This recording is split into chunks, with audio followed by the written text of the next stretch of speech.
స్థానిక పంపుల చెరువు వద్ద ఎలక్ట్రికల్ సబ్స్టేషన్ వద్ద గత 2 రోజులుగా జీఎస్సీ కార్మికులు ధర్నా నిర్వహిస్తున్నారు. నల్ల బ్యాడ్జీలు ధరించి ఈ రోజు మచిలీపట్నం ఫామ్ హారు డివిజన్ల నుండి కార్మిక నాయకులు, కార్మిక సోదరులు అధిక సంఖ్యలో పాల్గొన్నారు. వారి ప్రధాన డిమాండ్లు వెనుకైన వైద్య సౌకర్యాలు, జీపీఎఫ్ పెన్షన్ విధానం అమలు చేయాలని, కాంట్రాక్ట్ ఉద్యోగులు, అవుట్సోర్సింగ్ ఉద్యోగుల సమస్యలను వెంటనే పరిష్కరించాలని, రద్దు చేయాలని, ఒకే సబ్స్టేషన్ లో 2 జీతాల విధానం రద్దు చేయాలని, షిఫ్ట్ ఆపరేషన్ థియేటర్లకు సర్వీస్ ఇన్సెంటివ్ కారుణ్య నియామకాల్లో పాత విధానాన్ని అవలంబించాలని, పెండింగ్ లో ఉన్న 4 డిఏలు వెంటనే ఇవ్వాలని, విద్యా అర్హత కలిగిన ఓఎల్డీఎం కార్మికుల కన్వెన్షన్లు, ఫీల్డ్ లో ఉన్న ఖాళీలను వెంటనే భర్తీ చేయాలని నిరసన తెలిపారు. ఒకే సబ్స్టేషన్ లో 2 జీతాల విధానం రద్దు చేయాలి. ఒకే సబ్స్టేషన్ లో 2 జీతాల విధానం రద్దు చేయాలి. ఒకే సబ్స్టేషన్ లో 2 జీతాల విధానం కొనసాగించాలి. కారుణ్య నియామకాల్లో పాత విధానం కొనసాగించాలి. కారుణ్య నియామకాల్లో పాత విధానం కొనసాగించాలి. కారుణ్య నియామకాల్లో పాత విధానం మార్పు చేయాలి. జేఎల్ఎం గ్రేడ్ 2లను జేఎల్ఎంలుగా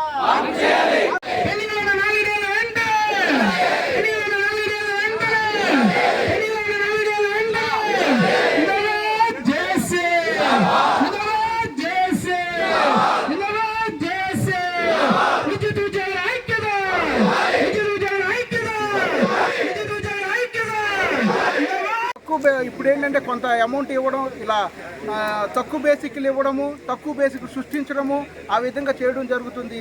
ఇది చట్టరీత్యా కూడా న్యాయం కాదు ఇది. మరి ఈ విధంగా చూస్తే క్షేత్రస్థాయిలో కూడా అనేక పోస్టులు తీయవలసి ఉన్నది. మరి ఆ క్షేత్రస్థాయిలకు అనేక పోస్టులు ఖాళీగా ఉన్నాయన్నమాట. మరి వాటిని కూడా భర్తీ చేయాల్సిన అవసరం ఎంతైనా ఉంది. ఇక పెండింగ్లో ఉన్న 4 డిఏలు మరి ఎప్పటి నుంచో గత ప్రభుత్వం నుంచి మాకు పెండింగ్లో ఉన్నాయి. ఈ ప్రభుత్వం రాగానే మా డిఏలన్నీ ఇస్తారని మేము చాలా సంతోషించాం. మరి యాజమాన్యం కూడా మమ్మల్ని చర్చలకు పిలిచి మా ఈ న్యాయసమ్మతమైన కోరికలు, గొంతెమ్మ కోరికలు కాదు, సర్వీస్ రూల్స్ ప్రకారం మా కార్మికులకు రావాల్సినవి మా ఏవైతే ఉన్నాయో వాటి మాత్రమే అడుగుతున్నాము. వాటిని దయచేసి మాకు యాజమాన్యం చర్చలకు పిలిచి వాటిని పరిష్కరించవలసిందిగా ప్రభుత్వాన్ని కూడా చేతులెత్తి అడుగుతా ఉన్నాం, డిమాండ్ చేస్తున్నాం. జేఏసీ తరఫున జిందాబాద్ జేఏసీ. నా పేరు రాంబాబు.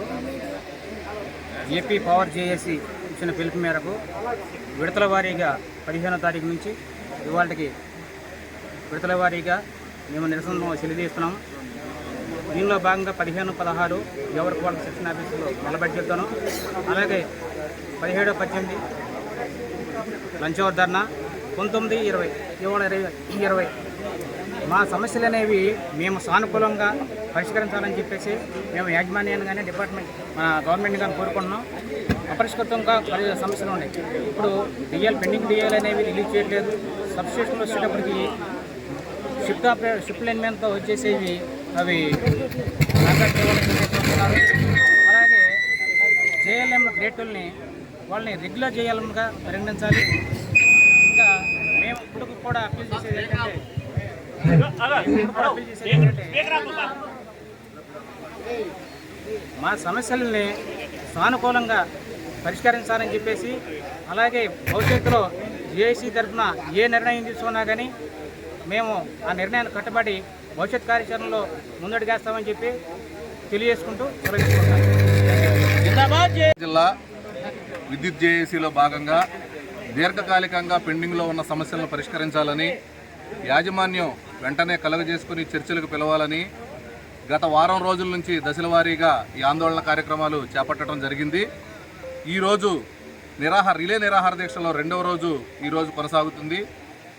మా ముఖ్యంగా ప్రధానమైన డిమాండ్లు ఏంటంటే, కాంట్రాక్ట్ ఎంప్లాయీస్ ఎవరైతే సబ్స్టేషన్లో పనిచేస్తున్నారో, ఆఫీసులో కంప్యూటర్ ఆపరేటర్లుగా పనిచేస్తున్నారో వారి సమస్యలను పరిష్కరించాలని, ఇదే డిపార్ట్మెంట్లో జేఎల్ఎం గ్రేడ్ 2లుగా రిక్రూట్మెంట్ అయ్యి వివిధ సచివాలయాల కింద పనిచేస్తూ అక్కడి నుంచి మా డిపార్ట్మెంట్ కంట్రోల్ కింద పనిచేస్తూ మా దగ్గర జీతాలు తీసుకుంటూ, మా డిపార్ట్మెంట్లో జీతాలు తీసుకుంటూ వారికి సరైన రెగ్యులేషన్స్ లేకుండా, ప్రమోషన్ ఛానల్ లేకుండా ఎంతోమంది కష్టపడి పనిచేస్తూ ఉన్నా కూడా, చనిపోయినా కూడా ఇప్పటివరకు కూడా వాళ్ళ సమస్యలు అలాగే పెండింగ్లో ఉన్నాయి. అలాగే రావాల్సిన డిఏలు 4 పెండింగ్లో ఉన్నా కూడా ప్రభుత్వం యాజమాన్యం నిమ్మక నీరెత్తినట్టు ఉండి డిఏలు రిలీజ్ చేయకోకుండా రెగ్యులర్ ఎంప్లాయీస్ అందరూ కూడా నిత్యావసర సరుకులు ధరలు పెరిగిపోవడం వల్ల ఎంతో ఇబ్బందులకు గురవుతున్నాం.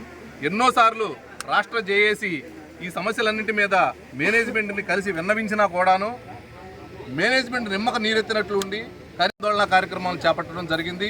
ఈ ఆందోళన కార్యక్రమంలో చివరి దశకు మేము చేరుకున్నాము.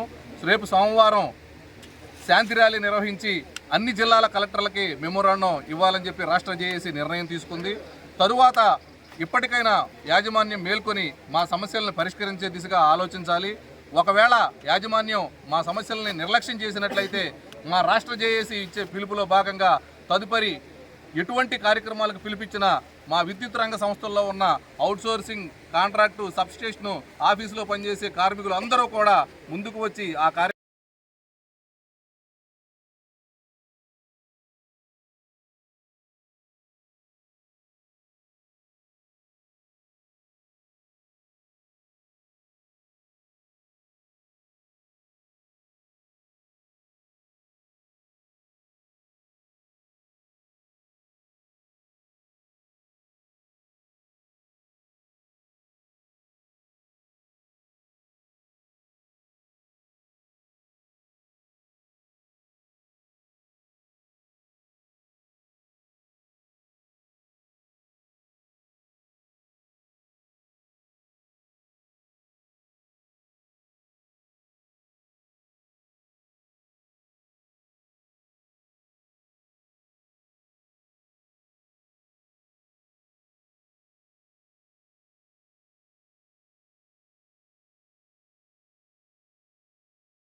Yeah.